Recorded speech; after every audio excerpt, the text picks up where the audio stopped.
الحمد لله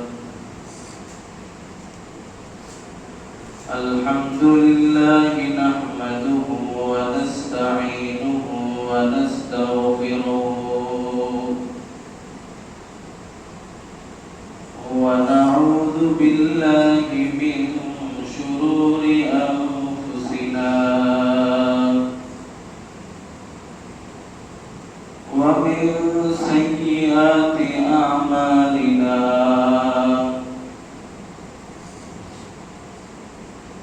من يهده الله فلا مضل له ومن يضلله فلا هادي له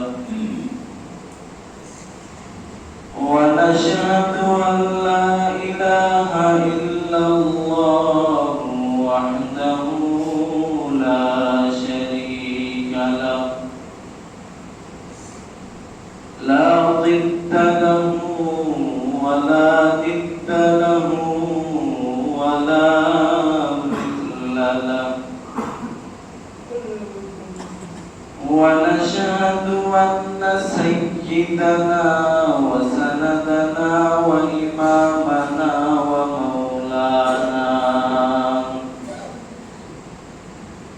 ومولانا محمدا عبده ورسوله الذي أرسله الله تعالى بالحق بشيرا ونذيرا وداعيا إلى الله بإذنه وسراجا منيرا أما بعد فأعوذ بالله من الشيطان الرجيم بسم الله الرحمن الرحيم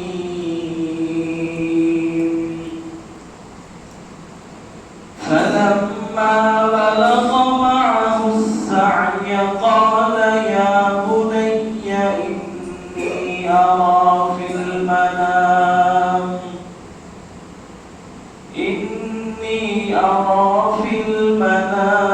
أني أذبحك فانظر ماذا ترى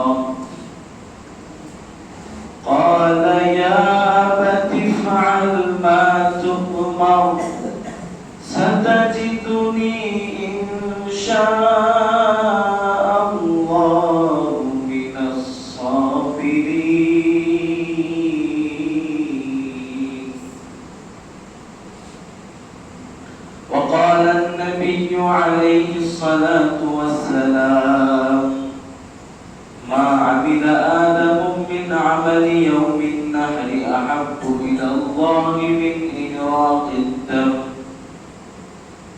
وإنه لتأتي يوم القيامة بقرونها وأشعارها وأزلافها وإن الدم ليقع من الله قبل أن يقع من الأرض فطيبوا بها نفسا أو كما قال النبي عليه الصلاة والسلام. آمنت بالله صدق الله مولانا العظيم وصدق رسوله النبي الكريم ونحن على ذلك من الشاهدين والشاكرين والحمد لله رب العالمين. شكرا للشريك اللهم صل على محمد وعلى آل محمد كما صليت على إبراهيم وعلى آل إبراهيم إنك حميد مجيد. اللهم بارك على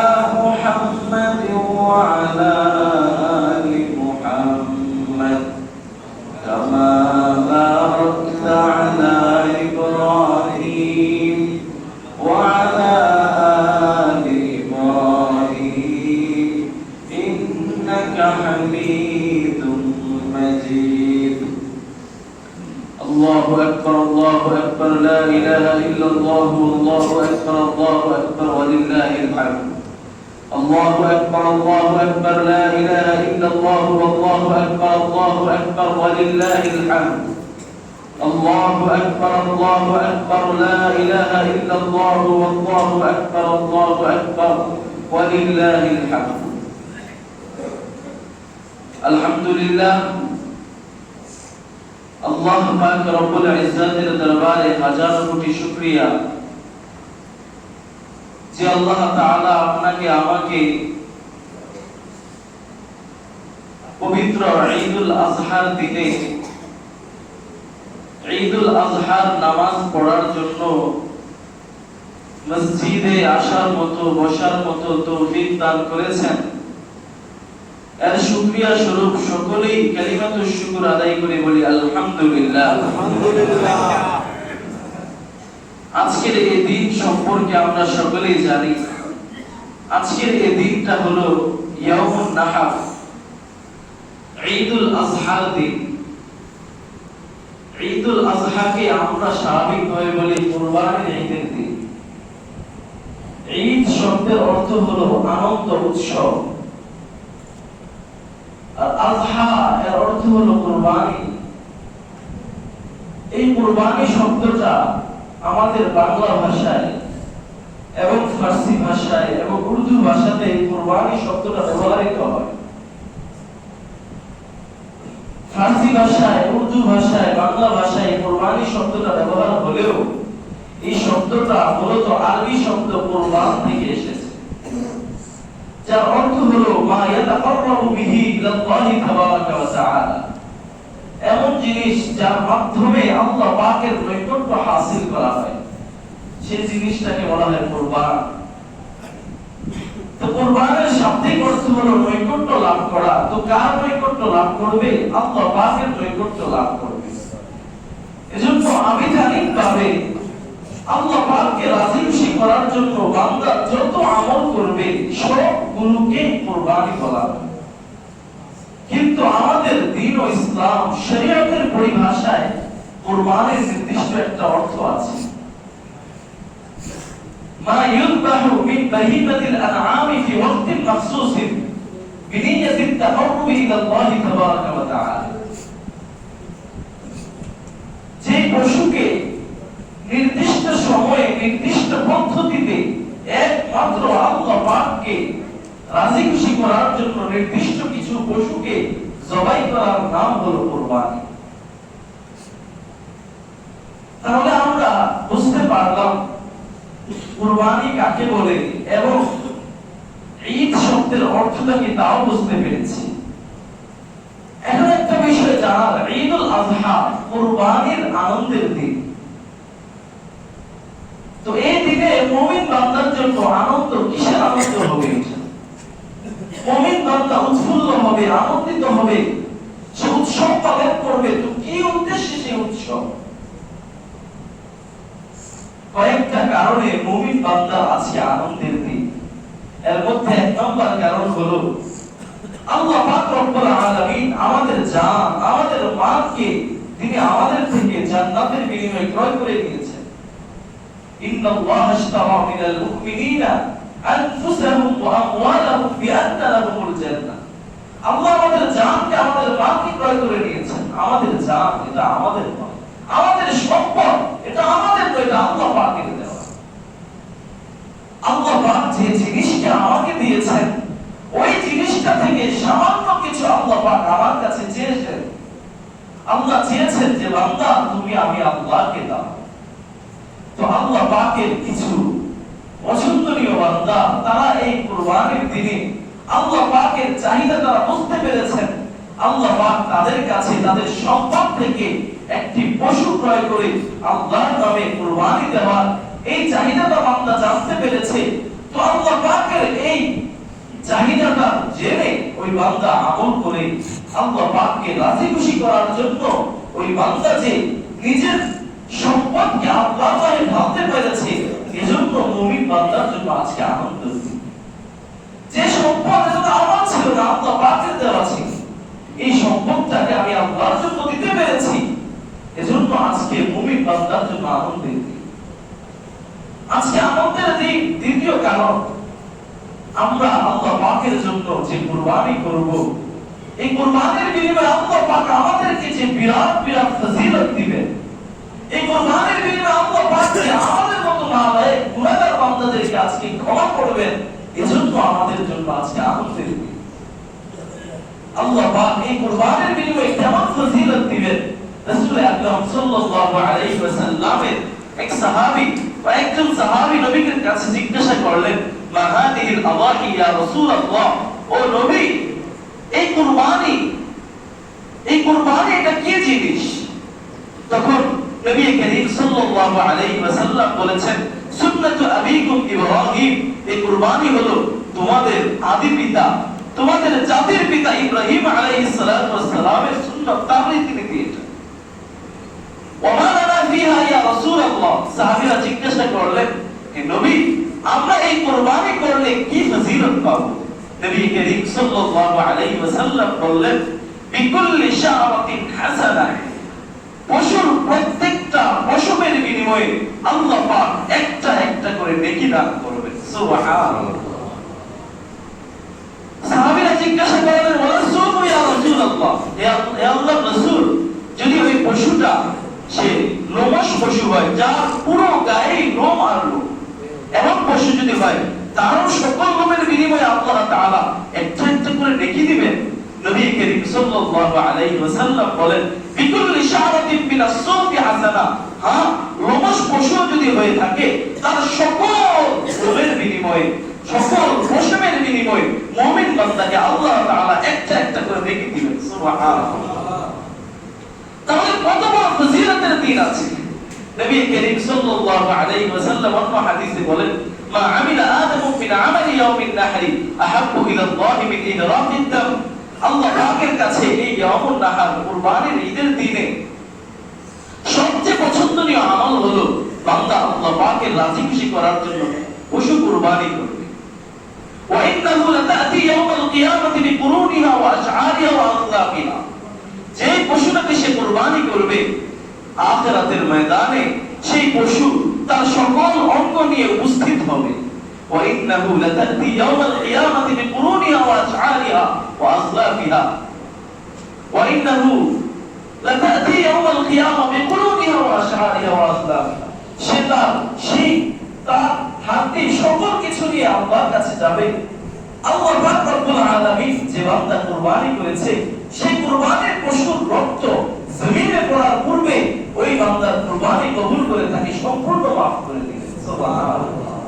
নবী করিম সাল্লাল্লাহু আলাইহি ওয়াসাল্লাম তার মেয়ে ফাতিমাকে বলতেছেন, ইয়া ফাতিমা কুমি ইলা উযহিয়াতিক, হে ফাতিমা তুমি তোমার কুরবানির পশুর কাছে যাও, ওয়াশহাদিহা, এবং তাকে ভালোমতো লক্ষ্য করে দেখো, ফাইন্নাহু ইউগফারু লাকি বিআউয়ালি কতরাতিন মিন দামিহা, হে ফাতিমা তোমার যে কুরবানির পশুটা আছে, এই কুরবানির পশুর এক ফোঁটা রক্ত জমিনে পড়ার পূর্বে আল্লাহ পাক তোমার সকল গুনাহকে ক্ষমা করে দিবেন। সুবহানাল্লাহ।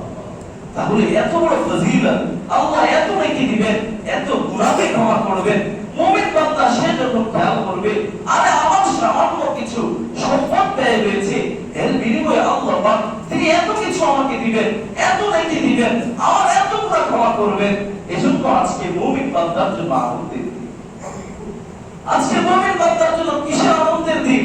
এর দ্বিতীয় কারণ হলো মুমিন বান্দা সে জানে যে কুরবানি আমি আজকে করব এটা আমার থেকে এসেছে কিংবা কিছু কাল পূর্বে এসেছে তা নয়, বরং সে পৃথিবীর সূর্যালোক থেকে এই কুরবানির রীতি চালু আছে। হযরত আদম আলাইহিস নবিয়িনা ওয়া আলাইহিস সালাতু ওয়াস সালাম ওর যুগ থেকে এই কুরবানির রীতি চালু আছে।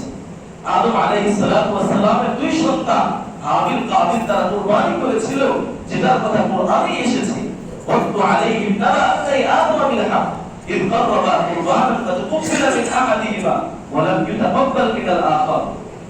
আদম আলাইহিস সালাতু ওয়াস সালামের দুই সন্তান তারা কুরবানি পেশ করেছিল, কিন্তু এর মধ্যে একজনের নিয়ত খালেস ছিল, আল্লাহ পাক তার কুরবানি কবুল করেছেন, আরেকজনের নিয়তে সমস্যা ছিল, আল্লাহ তাআলা তার কুরবানি কবুল করেছেন। তাহলে নবী আদম আলাইহিস সালাতু ওয়াস সালাম থেকেই এই কুরবানির রীতি চালু আছে। কিন্তু সকল যুগে এই কুরবানির পদ্ধতি এবং তার নিয়ম নীতি একরকম ছিল না। আমরা বর্তমানে যে পদ্ধতিতে কুরবানি করে থাকি এটাকে বলা হয় সুন্নতে ইব্রাহিমী, অর্থাৎ নবী ইব্রাহিম আলাইহিস সালাতু ওয়াস সালামের সুন্নাত। নবী ইব্রাহিম আলাইহিস সালাতু ওয়াস সালাম তাকে আল্লাহ পাক রব্বুল আলামিন বিভিন্ন মাধ্যমে পরীক্ষা করেছিলেন। সেই পরীক্ষার একটা ধরন এটা ছিল, সেই পরীক্ষার একটা প্রকার এটা ছিল যে আল্লাহ পাক রব্বুল আলামিন তাকে ৮৬ বছর পর্যন্ত কোনো সন্তান দেন নাই। ৮৬ বছর পরে তার একটা সন্তান হয়েছে, নাম রেখেছেন ইসমাঈল। কিন্তু এই সন্তানটা এত কাল পরে পেয়েছেন, অত্যন্ত মায়া ছিল। কিন্তু আল্লাহ পাক রব্বুল আলামিন এই সন্তানটা যখন দৌড়ে দৌড়ের বয়সে পৌঁছলো, আল্লাহ তখন নতুন বিধান দিলেন। ইব্রাহিম আলাইহিস সালাতু ওয়াস সালামকে স্বপ্নে দেখালেন যে তিনি যেন তার সন্তানকে আল্লাহর জন্য কুরবানি করে দেন। ইব্রাহিম আলাইহিস সালাতু ওয়াস সালাম তিনি তার সন্তানকে স্বপ্নের কথা, এই ওহীর কথা সন্তানকে বললেন, ইয়া বুনাইয়া ইন্নী আরা ফিল মানামি আন্নী আযবাহুকা ফানজুর মাযা তারা। হে আমার সন্তান, আমি তো স্বপ্নে দেখেছি, আমার উপর তো ওহী এসেছে যে আমি তোমাকে কুরবানি করছি, তুমি কি বলো? সন্তান কেমন ছিল? সঙ্গে সঙ্গে যখনই আল্লাহ পাকের বিধান এটা সন্তান জানতে পেরেছে, নিজের জানকে দেওয়ার জন্য প্রস্তুত হয়ে গিয়েছে, সঙ্গে সঙ্গে ঘোষণা করেছে, ইয়া আবাতি ফাআল মা তু'মার সাতাজিদুনি ইনশাআল্লাহু মিনাস সাবিরিন। ও আমার বাবা, আল্লাহ পাক আপনাকে যা আদেশ করেছেন আপনি সে আদেশ পালন করুন, অবশ্যই আপনি আমাকে ধৈর্যশীলদের অন্তর্ভুক্ত পাবেন। সুবহানাল্লাহ। এই পিতা কেমন ছিলেন? যে পিতা নিজের এত দীর্ঘকাল পরে পাওয়া সন্তানকে আল্লাহর জন্য কুরবানি করার জন্য প্রস্তুত হয়ে গিয়েছেন। এই সন্তান কেমন ছিল? নিজের জানকে দিয়ে দেওয়ার জন্য আল্লাহর বিধানের সামনে নিজের জানকে দিয়ে দেওয়ার জন্য প্রস্তুত হয়ে গিয়েছে। আল্লাহ পাক রব্বুল আলামিন পরীক্ষা করতে চেয়েছেন। ইব্রাহিম আলাইহিস সালাতু ওয়াস সালাম তার সন্তানকে কাঁধ করে শুইয়ে তরবারি চালানো শুরু করে দিয়েছেন। আল্লাহ পাক রব্বুল আলামিন আসমান থেকে ঘোষণা দিলেন, ইব্রাহিম তুমি তোমার স্বপ্নকে সত্যতে রূপান্তরিত করেছো। কদ সাদ্দাকতা রুইয়া ইন্না কাযালিকা নাজজিল মুহসিনিন। ইব্রাহিম তুমি তোমার স্বপ্নকে বাস্তবে রূপান্তরিত করেছো। আমি আল্লাহ পরীক্ষা করতে চেয়েছিলাম। ইব্রাহিম আলাইহিস সালাতু ওয়াস সালাম তিনি তরবারি চালানো শেষ করলেন, দেখতে পেলেন আল্লাহ পাক রব্বুল আলামিন জান্নাত থেকে একটি দুম্বা পাঠিয়ে ইসমাঈল দাঁড়িয়ে আছে, আর তার তরবারির নিচে দুম্বাটি কুরবানি হয়ে গিয়েছে। সুবহানাল্লাহ। আল্লাহ পাক রব্বুল আলামিন সেখান থেকেই বিধান চালু করেছেন। উম্মতে মুহাম্মাদের উপর বিধান চালু হয়েছে, তারা যেন আল্লাহকে সন্তুষ্ট করার জন্য নিজের সম্পদ থেকে একটি পশু ক্রয় করে আল্লাহর জন্য কুরবানি করে। মুহতারাম হাজিরিন, তাহলে আমরা বুঝতে পারলাম এই কুরবানি এটা আজকে কালকে এসেছে এমন কোনো বিষয় নয়। সেই পৃথিবীর সূচনা লগ্ন থেকে আদম আলাইহিস সালাতু ওয়াস সালাম থেকেই এই কুরবানি চালু এসেছে। তো আজকে আমাদের জন্য খুশির দিন যে আমরা নবীদের একটা সুন্নাত, নবীদের সকল নবীরা যে কাজটা করেছেন এই কাজটা আমরা আজকে করার তৌফিক পাবো, তো আমাদের জন্য আজকে খুশির দিন। তো মুমিন বান্দা আজকে এই দিন খুশির দিন। কেন এই খুশি? কারণ মুমিন বান্দা নিজের সম্পদকে আল্লাহর জন্য ব্যয় করতে পারছে। এই ব্যয় করার মাধ্যমে সে আল্লাহ পাকের কাছ থেকে অত্যন্ত বেশি নিয়ামত লাভ করছে, ফজিলত লাভ করছে, নিজের গুনাহকে ক্ষমা করাতে পারছে এবং নবীদের যে সুন্নাত সেই সুন্নাতকে জিন্দা করে পারতেছে। সাথে সাথে নিজের যে ভাই আছে, পরিবার পরিজন আছে, আত্মীয় স্বজন আছে, প্রতিবেশীরা আছে, গরিব দুঃখীরা আছে, সকলকে সাথে নিয়ে এক সৌহার্দ্যপূর্ণ সম্পর্ক, আল্লাহ পাকের মেহমানদারি, সেই পুষ্টের বিনিময়ে সেই পুষ্টের ছড়িয়ে দিয়ে সকলের মাঝে বিলিয়ে দিয়ে এক সৌহার্দ্যপূর্ণ আচরণ শুরু করেছে। এই বিষয়টাই হলো আজকে মুমিন বান্দার জন্য আনন্দের দিন।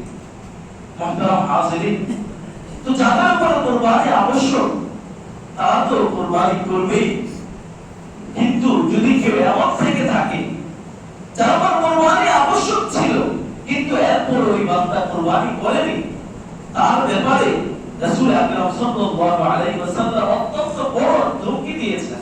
নবী করিম সাল্লাল্লাহু আলাইহি ওয়াসাল্লাম বলেছেন, মান ওয়াজাদা সাআতান ফালা ইউদাহি ফালা ইয়াকরাবান্না মুসাল্লানা।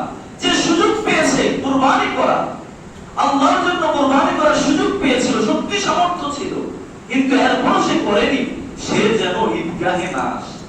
কত বড় ধমকি নবী দিয়েছেন। যেখানে সকল মুসলমানদের আশার অনুমতি আছে, সেখান থেকে নবী তাদেরকে তাড়িয়ে দেওয়ার জন্য কি কথাটা বললেন। এজন্য অত্যন্ত ভাবার বিষয়, যাদের উপর কুরবানি আবশ্যক ওয়াজিব, তারা এখনো, আজকে আমি পশু ক্রয় করতে পারিনি, এখনো সময় আছে আরো 2 দিন, পশুটা দ্রুত সংগ্রহ করে দিই। আমি যদি এই ধারণা করি যে পশুটা সংগ্রহ করলে আমার অনেক টাকা ব্যয় হয়ে যাবে, কিন্তু শুনে রাখেন, যে টাকা আপনি আজকে কুরবানি না দিয়ে বাঁচাচ্ছেন, কোন না কোন মাধ্যমে সেই টাকা একদিন বের হয়ে যাবে। হয়তো কোনো অসুস্থতার মধ্যে পড়বেন, কিংবা কোন একটা বিপদের মধ্যে পড়ে সেই টাকা বের হয়েই যাবে। কিন্তু বুদ্ধিমান তো সে যে আল্লাহর সন্তুষ্টির জন্য টাকাকে ব্যয় করতে পারে। এজন্য যারা কুরবানি আবশ্যক ছিল এখনো পশু ক্রয় করেননি, তারা দ্রুত যেখান থেকে পারি আমরা পশু সংগ্রহ করি। আরো 2 দিন আছে সামনে, অর্থাৎ আজকের দিন, এরপর আগামীকাল, এর পরের দিন, সূর্য ডোবার আগ পর্যন্ত এই 3 দিন সময়, আমরা এই 3 দিনের মধ্যে পশু সংগ্রহ করে কুরবানি করে ফেলি। এরপর যদি কারো এমন হয় যে কেউ এরপরও সে এই দিনগুলোর মধ্যে কুরবানি করতে পারেনি, তার জন্য মাসআলা হলো সে পরবর্তী সময়ে কোনো একটা পশু ক্রয় করে কিংবা তার মূল্যটা সদকা করে দিতে হবে। পশু ক্রয় করে সরাসরি পশুকে সদকা করবে, কিংবা তার মূল্যটাকে সদকা করে দিবে। মুহতারাম হাজিরিন, আজকে যারা আমরা কুরবানি করব, তাদের জন্য সবচেয়ে বড় লক্ষণীয় বিষয় যেটা, সেটা হলো আমাদের ইখলাস, আমাদের লিল্লাহিয়াতটা যেন ঠিক থাকে। আমাদের কুরবানিটা যেন আল্লাহকে সন্তুষ্ট করার জন্য হয়। মানুষের সামনে প্রতিযোগিতা, যে সে এমনটা ক্রয় করেছে, আমাকে আরো ভালোটা ক্রয় করতে হবে, এই প্রতিযোগিতার মন মানসিকতা নয়। পুষ্ট খাওয়ার জন্য, পুষ্ট বিলানোর জন্য, কিংবা কুরবানি না করলে মানুষ কি বলবে, এই সমস্ত উদ্দেশ্যে যদি আমি কুরবানি করে থাকি, এই কুরবানি আল্লাহর দরবারে কবুল হবে না। এজন্য নিয়তকে খালেস করে ফেলি, নিয়তের দিকে আবার তাকাই, বারবার তাকাই, আমার নিয়ত খালেস আছে তো? যদি খালেস থাকে তাহলে আমি সেই ফজিলত পাবো, কিন্তু যদি নিয়ত খালেস না থাকে আমি কিন্তু মাহরুম হয়ে যাব। আল্লাহ পাক রব্বুল আলামিন বলেছেন, লা ইয়ানালাল্লাহু লুহুমুহা ওয়ালা দিমাউহা ওয়ালাকিন ইয়ানালুহুত তাকওয়া মিনকুম। আল্লাহ পাকের কাছে তোমাদের যে কুরবানির পশু, রক্ত, গোশত, এগুলো আল্লাহর কাছে পৌঁছে না, আল্লাহ পাকের কাছে তোমাদের অন্তরের তাকওয়া পৌঁছে। এজন্য নিয়তকে খালেস করে নিতে হবে। মুহতারাম হাজিরিন, আজকের দিনের কিছু গুরুত্বপূর্ণ বিষয় আছে। আজকের দিনটা ঈদের দিন, যেহেতু ঈদের দিনের ক্ষেত্রে একটা মাসআলা হলো, ফজরের নামাজের পর থেকে নিয়ে ঈদের নামাজ পড়ার আগ পর্যন্ত, ঈদের নামাজ পড়া পর্যন্ত কোন ধরনের নফল নামাজ পড়ার বৈধতা নেই। নফল নামাজ পড়া মাকরুহ। ঈদের দিন ইশরাকের নামাজ, আর ঈদগাহে ঈদের নামাজ পড়ার পর থেকে নিয়ে একেবারে যোহরের নামাজ পড়ার আগ পর্যন্ত ঈদগাহে যেখানে ঈদের নামাজ পড়া হয়েছে, ওই জায়গায় নফল নামাজ পড়া অনুত্তম। এজন্য আমাদের যদি কারো নফল পড়ার ইচ্ছা হয়, তাহলে ঈদের নামাজের পর থেকে নিয়ে যোহরের আগ পর্যন্ত সময়ের মধ্যে যেখানে আমরা ঈদের নামাজ পড়ব, সেখানে পড়া যাবে না। বাড়ির মধ্যে বা অন্য কোনো জায়গায় সেখানে পড়ার বৈধতা আছে। যারা আমরা জিলহজ মাসে যে আমল, অর্থাৎ চোখ, চুল, নখ এগুলো না কাটার আমল করেছি, তাদের জন্য মাসআলা হলো, তারা কুরবানি করার পরবর্তীতে, নামাজ পড়ার পরে আমরা যে কুরবানি করব, কুরবানি করার পরে আমরা সেই নখ, চুল আমরা কেটে ফেলব। জবাইয়ের ক্ষেত্রে কিছু গুরুত্বপূর্ণ মাসআলা। জবাই, নিজের পশুর জবাই নিজে করাটাই উত্তম। তবে আপনি যদি সুন্নাহসম্মতভাবে না করতে পারেন, তাহলে অন্য কারো মাধ্যমে করালে তার বৈধতা হবে। কিন্তু এক্ষেত্রে একটা বিষয় আমাদের সমাজে দেখা যায়, যে সকলে অনেকে মনে করে যে কুরবানির সময় আমার পশু, আমার নামটা উচ্চারিত হতে হবে। এই বিষয়টা আবশ্যক নয়। আপনি যখন পশু ক্রয় করেছেন, সে তখনই এই পশুটা আপনার জন্য হয়ে গিয়েছে। তো এই পশু জবাই হলে না আপনার জন্যই জবাই হবে, আপনারই কুরবানি আদায় হবে। এজন্য ওই সময়ে নামের লিস্ট পেশ করা, এগুলোর কোনো প্রয়োজন নেই। জবাইয়ের ক্ষেত্রে কুরবানির পশুর 4টা রগ কাটতে হয়। শ্বাসনালী, খাদ্যনালী আর 2টা সাধারণ। এই 4টার মধ্যে কমপক্ষে 3টা কাটতে হবে। 3টা কাটলে সেই জবাইটা পূর্ণ হয়। এই 3টা কাটার পূর্বে যিনি কেটেছেন, এরপরে যদি অন্য আরেকজন এসে তরবারি চালায়, কুরবানির পশুর গলায় যদি তরবারি চালায়, তার জন্য অবশ্যই করে বিসমিল্লাহ বলতে হবে। সে যদি বিসমিল্লাহ না বলে দ্বিতীয় জনকে সাহায্য করেছে, সে যদি বিসমিল্লাহ না বলে, তাহলে কিন্তু কুরবানিটা হারাম হয়ে যাবে। এজন্য খুব সতর্কতার সাথে দ্বিতীয় যে সাহায্য করবে সে যেন অবশ্যই বিসমিল্লাহ বলে দেয়। কুরবানির পশুর গোশতের ক্ষেত্রে মাসআলা হলো সেই গোশতকে 3টি ভাগে বণ্টন করা উত্তম। একটি ভাগ নিজের জন্য, আরেকটি ভাগ আত্মীয়-স্বজন এবং পাড়া প্রতিবেশীর জন্য। এদের মধ্যে বাদ বিচার করার প্রয়োজন নেই। ধনী গরিব সকলকেই দেওয়া যাবে, যারা কুরবানি করেছে করেনি সকলকেই দেওয়া যাবে। আরেকটা ভাগ হলো গরিবদের জন্য। হ্যাঁ, গরিবদেরকে দিব, যারা চায় তাদেরকে তো দিবই, যারা চায় না কিন্তু তারা কষ্টে আছে, এই সকল মানুষগুলো খুঁজে খুঁজে আমরা দেব। কুরবানির পশুর চামড়ার ক্ষেত্রে মাসআলা, কুরবানির পশুর যে চামড়া, সেই চামড়াকে আপনি নিজের কোনো কাজে ব্যবহার করা কিংবা প্রসেসিং করে সেটাকে খেয়ে ফেলার বৈধতা আছে। কিন্তু যদি আপনি সেই কুরবানির পশুকে এই কাজগুলো না, চামড়াটাকে এই কাজগুলো না করেন, বরং আপনি সেটাকে বিক্রি করতে চান, তাহলে অবশ্যই সাদকার নিয়তে বিক্রি করতে হবে। সেটা থেকে যে মূল্যটা আপনি পাবেন সেটা অবশ্যই পূর্ণাঙ্গ রূপে পুরোটাই সদকা করে দিতে হবে। তো এই ক্ষেত্রে আমাদের একটা পরামর্শ, আপনি কুরবানির পশুর চামড়াটাকে বিক্রি করলে কত টাকাই বা পাবেন। তো এর চেয়ে ভালো যে সমস্ত মাদ্রাসাগুলোতে লিল্লাহ বোর্ডিং আছে, সেখানে যদি আপনি দিয়ে দেন, তাহলে তারা বড় বড় জায়গায় যোগাযোগ করে ভালো একটা মূল্য দিতে পারবে। এজন্য আমাদের পরামর্শ থাকবে, আপনারা আপনার কুরবানির পশুর যে চামড়াটা, এটা কোনো দ্বীনি মাদ্রাসা লিল্লাহ বোর্ডিং এ দিয়ে দিবেন। তবে এই ক্ষেত্রে লক্ষণীয়, যে সকল মাদ্রাসা দ্বীনি মাদ্রাসা যেগুলোতে লিল্লাহ বোর্ডিং আছে এমন মাদ্রাসায় দিবেন। হ্যাঁ, এখানে দিলে আপনার ফজিলত কি হবে, আপনি সেখানে সাদকা করার সওয়াব তো পাবেনই পাবেন, সাথে সাথে ইলমে দ্বীনের মধ্যে সাহায্য করা, তালিবে ইলমদের পিছনে সাহায্য করা এক সাদকায়ে জারিয়ার সওয়াবও পেয়ে যাবেন। সুবহানাল্লাহ।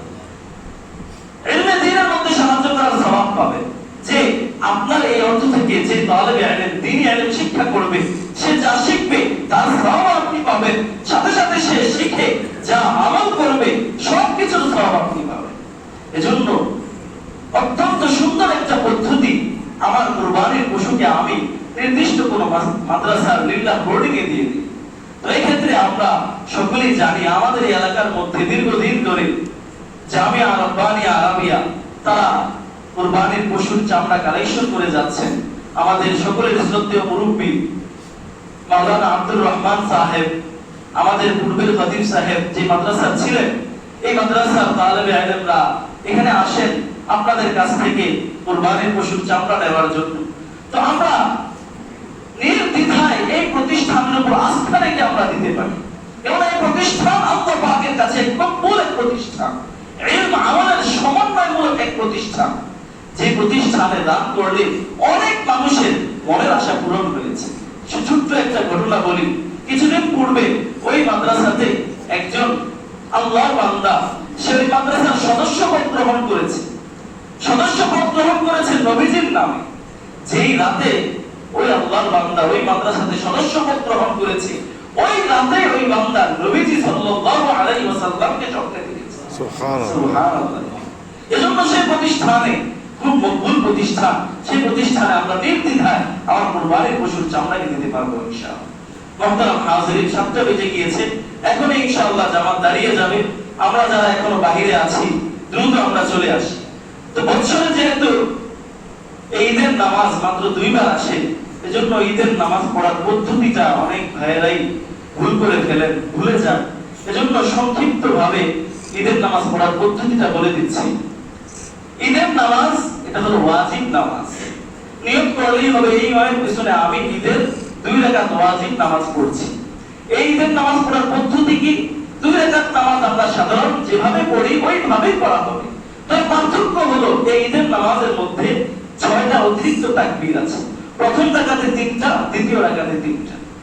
প্রথম রাকাতের 3 তাকবীর হবে সূরা ফাতিহা পড়ার আগে, অর্থাৎ আমরা নামাজের নিয়ত বাঁধার পরে যে থানা পড়বো, থানার পরে 3 তাকবীর হবে। সেই 3 তাকবীরের মধ্যে প্রথম তাকবীর বলে হাতকে ছেড়ে দিব, তারপরে তাকবীর বলে হাতকে ছেড়ে দিব, তারপরে তাকবীর বলে হাতকে বাঁধবো। তাহলে প্রথম রাকাতে যে 3 তাকবীর, সেই 3 তাকবীর হবে সূরা ফাতিহা পড়ার আগে, এবং সেই 3 তাকবীরের প্রথম 2 তাকবীরে হাতকে ছেড়ে দিব, তৃতীয় তাকবীরে হাতকে বাঁধবো। এরপরে দ্বিতীয় রাকাতে আরো 3টা তাকবীর, সেই দ্বিতীয় রাকাতে 3 তাকবীর হবে সূরা ফাতিহা পড়া এবং অন্য সূরা মিলানোর পরে, অর্থাৎ রুকুতে যাওয়ার আগে এই 3 তাকবীর হবে। সেই 3 তাকবীরের মধ্যে আমরা 3 তাকবীর বলে কাম পর্যন্ত হাতকে উঠিয়ে তারপর আমরা হাতকে ছেড়ে দিব। এরপরে চতুর্থ তাকবীর হবে, সেই চতুর্থ তাকবীরে আমরা রুকুতে চলে যাব। এভাবে এই ঈদের নামাজটাকে পড়তে হবে।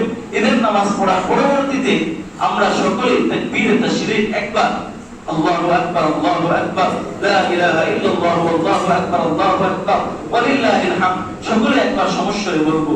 এরপরে খুতবা হবে। সেই খুতবা দেওয়াটা যদিও সুন্নাত, কিন্তু শ্রবণ করা ওয়াজিব। এজন্য মনোযোগের সাথে শ্রবণ করতে হবে, অন্য মনস্ক থাকা যাবে না। খুতবার সময় যদি তাকবীর পাঠ করা হয়, সেই সময় আপনাদের কারো, যারা শ্রবণ করতেছেন, কারো জন্য তাকবীর পাঠ করার অনুমতি নেই। শুধুমাত্র শ্রবণ করতে ওই সময় বলা যাবে। তারপরে ইনশাআল্লাহ মুনাজাত হবে। মুনাজাতের পরে আমরা বাড়িতে গিয়ে আমাদের কুরবানির পশু কুরবানি করে ফেলবো। আমরা যারা এখনো বাহিরে আছি, আমরা দ্রুত চলে আসি, এখনই জামাত দাঁড়িয়ে যাবে।